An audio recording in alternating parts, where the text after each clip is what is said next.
はい、ドスンと、ハズブロマーベルレジェンド前回に引き続き、シークレットウォーズシリーズから、ファルコンとデアデビルの2体の紹介。個人的に最も期待していたこのファルコン、一つだけ残念な点がある。ではね、中身の方、取り出していく。はい、ではまず、ファルコンことサミュエル・トーマス・ウィルソンを見ていこう。60年代にキャプテンアメリカシリーズで初登場。マーベルコミック初のアフリカンアメリカンですね。言われなき暴力により相次いで両親が他界。なんやかんやでブラジルへ向かう途中、その飛行機が墜落。墜落した場所は、このレッドスカルにより支配されていた。そこでレッドスカルはキャプテンアメリカを陥れるためコズミックキューブを用いてサムを洗脳し、キャプテンアメリカに接近せしめる。しかし洗脳支配を打ち払い、キャップと共にレッドスカルを討伐。その後、ブラックパンサーからワガンダフォーエバー技術で製造されたジェット式ウィングハーネスを送られて、空、そしてプライベートにおいてスティーブを支える最高のサイドキッカーとなる。素体はいつもながら何かしらの流用ではあると思うんですけど、個人的にはね、サムにしてはちょっと細いかな、この素体は。で、バタフライ機構は備えているものの、胴体はボールジョイント接続ではなく、縦可動のみ。これを見るにつけ、一部旧素体が使われているのかな。で、衣装は素体にペイントで再現。下腹部までざっくり入ったスリットがセクシーでいい。ただブーツ、これは新規かな。フリンジ付きブーツは個人的に今まで見たことないので、この辺のね、造形見るにつけ新規かな。頭部を見てみましょう。額に星のようでもあるハヤブサのようなエンブレムがある特徴的なマスクから、小さめの鋭く可愛いお目目が綺麗にプリント。MCU のファルコンは高性能ゴーグルだけという寂しいデザインだったんですよね。でもやっぱファルコンはね、このマスクでないと、ただね、これめちゃくちゃかっこいいんですけど、残念なことに表情パーツが付属しないこの真顔のみで遊ぶことになるんですね。それこそ寂しい。付属品いきましょう。まずハンドパーツは、このような形が左右分と、で、さっきにも言った、ブラックパンサーより賜ったジェットウィングハーネス、折りたたみ状態が2枚。そして、ウィング展開状態のもの。プラ製ですね。こちらは、サムの良きパートナーであるレッドウィング。サムがレッドスカルに洗脳された際、このレッドウィングとテレパシーでつながる能力を与えられる。で、洗脳が解けた後もその能力は残り続けるんですね。その後、このレッドウィングは動物で構成されたヒーローチーム、ペットアベンジャーズの一員となるんですね。それを考えれば今回の商品、サムとレッドウィングの2パックと言えるでしょう。で、冒頭に言った残念な点なんですけど、それはね、このレッドウィングの体毛の色なんですよね。今回これ灰色なんですけど、本来レッドウィングの体毛は茶色もしくは赤色で描かれるのがほとんどなんですよね。なんで今回灰色なんてチョイスしたんでしょうか。それとも何かしらのエピソードで灰色に描かれるのあるのかしらね。まあね、リアルなハヤブサの色と言われればそれまでなんですけどね。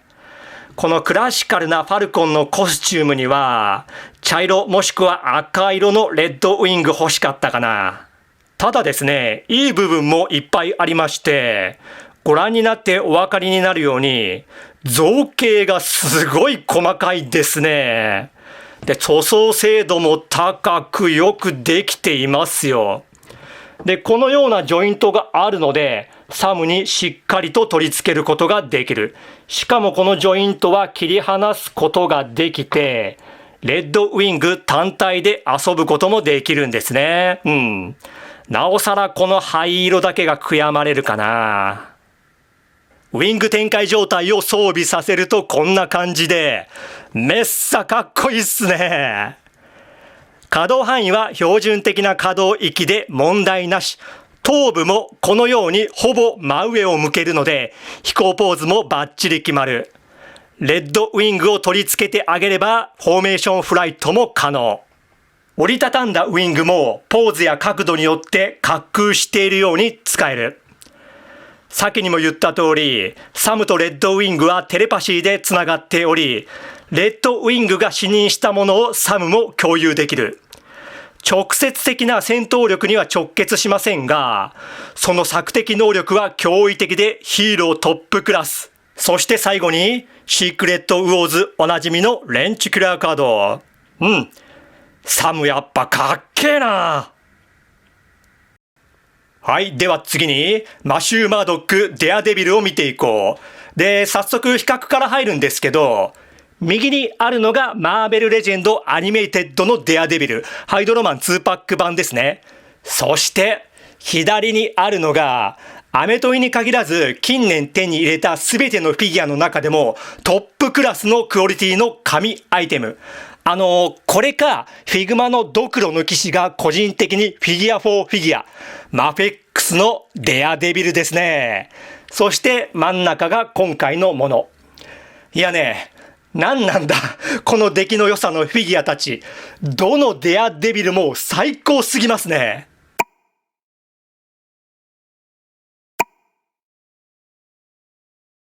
今回のこのデアデビル、アニメイテッドからの素体流用あるかなと思っていたんですが、細部よく見ていたんですけど、流用はなさそうですね。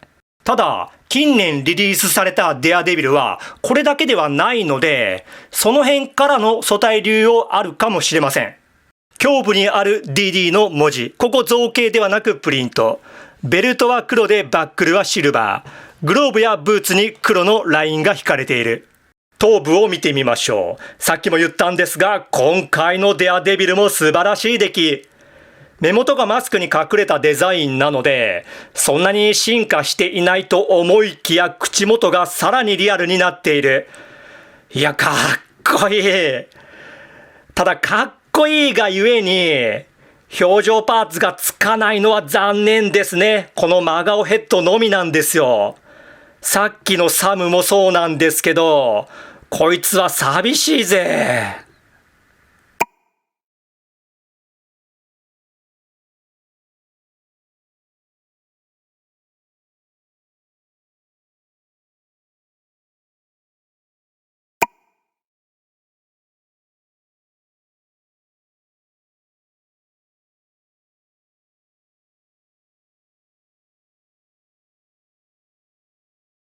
デアデビルの方は可動範囲見ていきましょう。まずは頭部、上はこう、うつむきこうでぐるりと一周回りますね。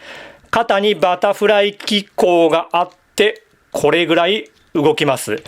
腕、横へはこうで、ぐるりと一周回って、腕の付け根で回り、二の腕バイセップスがあって、肘がここまでで、手首はこっちの可動ですね。胴体接続箇所は胸とお腹ですね。胸はボールジョイント、お腹は縦軸のみ。それを踏まえて後ろへはこう、前はこう、胸の部分でこのようにぐりぐり傾きも取れますね。股関節に引き出し機構はないですね。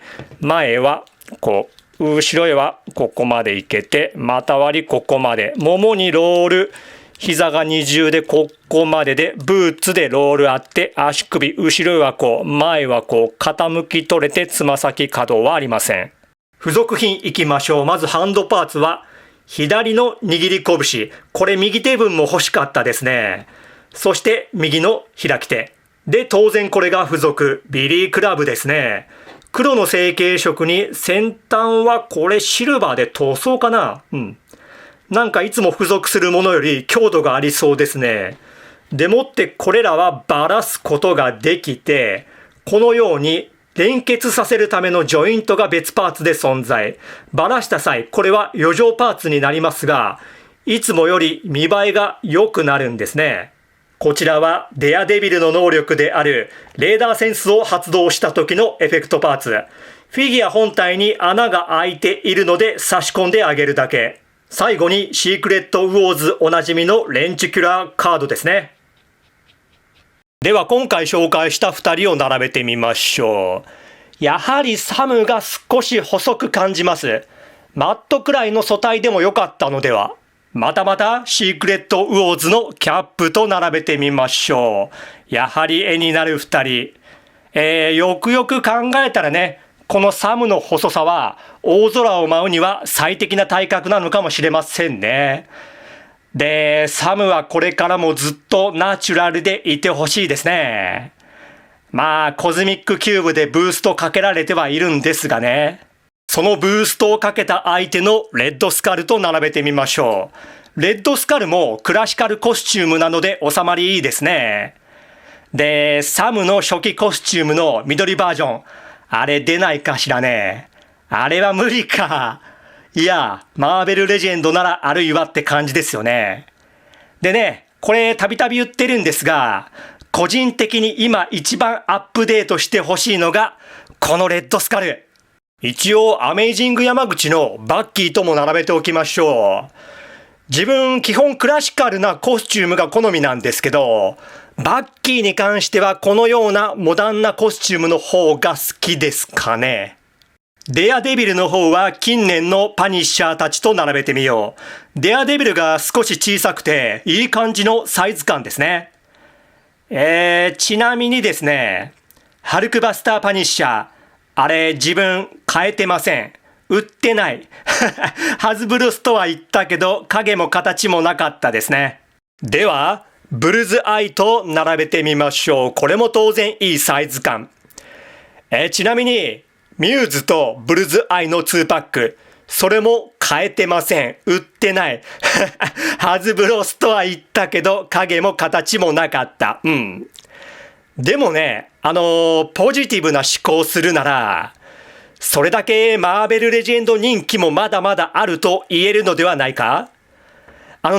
かっこつけさせてもらうと、買えなくて悔しかった反面、どこか嬉しくもありましたね。では最後に、新旧のキングピンと並べてみよう。やっぱこの2人の並びもね、最高ですね。で、ドラマのデアデビル・ボーン・アゲイン、皆さん見ましたか？内容は話しませんけど、これだけは言わせてほしい。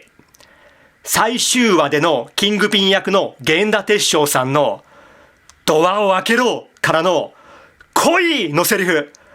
あれね、やばかったですね。こうやって話してても鳥肌立ってきますよ。あそこだけ何回も見てるんですよ。えげつないほどの迫力でしたよね、あれ。源田さんね、昔より声量増してるんじゃないでしょうか。